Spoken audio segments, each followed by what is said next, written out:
पे चलते हैं। What should be the angular velocity of rotation of earth about its own axis so that the weight of a body at the equator reduces to 3/5 of its present value. कह रहा है equator पे जो wait है body का वो reduce होके 3/5 हो जाता है उसके प्रेजेंट वेट के।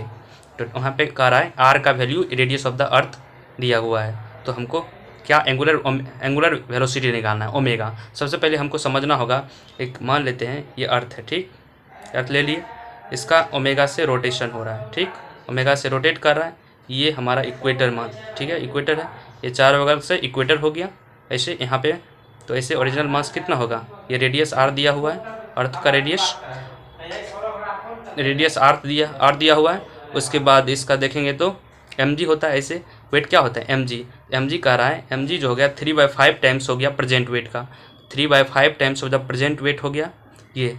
और हमको ग्रेविटी क्या यूज़ करेंगे, इक्वेटर पर ग्रेविटी का फार्मूला, रोटेशन के कारण ग्रेविटी वैरी करता है, तो ग्रेविटी का जी इफेक्टिव का वैल्यू आपको पता ही होगा, क्या होता है जी इफेक्टिव होता है g minus r omega square cos square theta होता है, ठीक है, यह जी इफेक्टिव होता है, ठीक।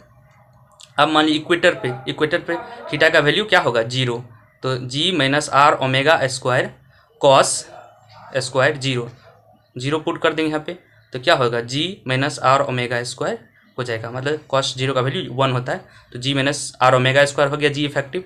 तो हमसे क्या पूछ रहा है एंगुलर वेलोसिटी, तो मान लिए यहाँ पे जी इफेक्टिव क्या हो गया जी माइनस आर ओमेगा स्क्वायर हो गया, ठीक। आप कह रहे हैं जी इफेक्टिव कितना हो गया 3/5 times of the M G, तो जी इफेक्टिव कितना हो गया 3/5 टाइम्स ऑफ जी हो गया, और यहाँ पे पुट कर दिया जी माइनस आर ओमेगा स्क्वायर।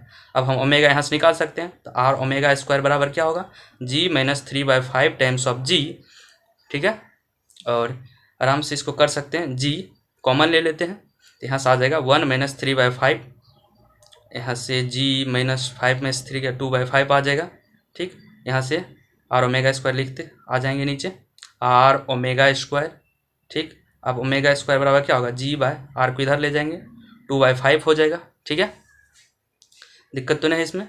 अब देखो ओमेगा स्क्वायर इधर ले जाएंगे तो रूट में आ जाएगा, तो जी बाय आर 2/5 हो गया, तो इसको हम अच्छा से लिख लेते हैं 2/5 times of G by R, तो ओमेगा का वैल्यू हम यहाँ से निकाल लिए 2/5 √2/5 जी बाई आर। तो ऑप्शन देख लेते हैं क्या है, option √2/5 G by, option number C हो जाएगा। तो हम क्वेश्चन को किस तरह से अप्रोच किए, सबसे पहले दिया हुआ है जो डाटा दिया उसको लिख दिए, ठीक, डायग्राम बना लिए, एम जी बराबर जो 3/5 टाइम्स ऑफ एम जी है उसको लिख लिए।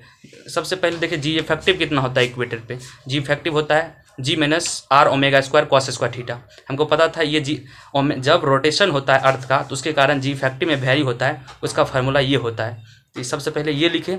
उसके बाद देखे कि इक्वेटर दिया, अच्छा इक्वेटर पे थीटा का वैल्यू 0 पुट कर दिए, यहाँ से हमारा g effective g minus r omega square आ गया, तो जी इफेक्टिव हम लिख दिया। अब कह रहा है कि एम जी से 3/mg हो गया, मतलब 2 दिया, मतलब 3/5 टाइम्स ऑफ एम जी हो गया, यहाँ से एम जी इफेक्टिव कितना हो जाएगा 3/5 जी हो जाएगा, एम से डिवाइड करो, जी इफेक्टिव आ गया 3/5 जी, तो g minus r omega square आ गया, यहाँ से हम वैल्यू पुट करके आराम से ओमेगा का वैल्यू निकाल लिए।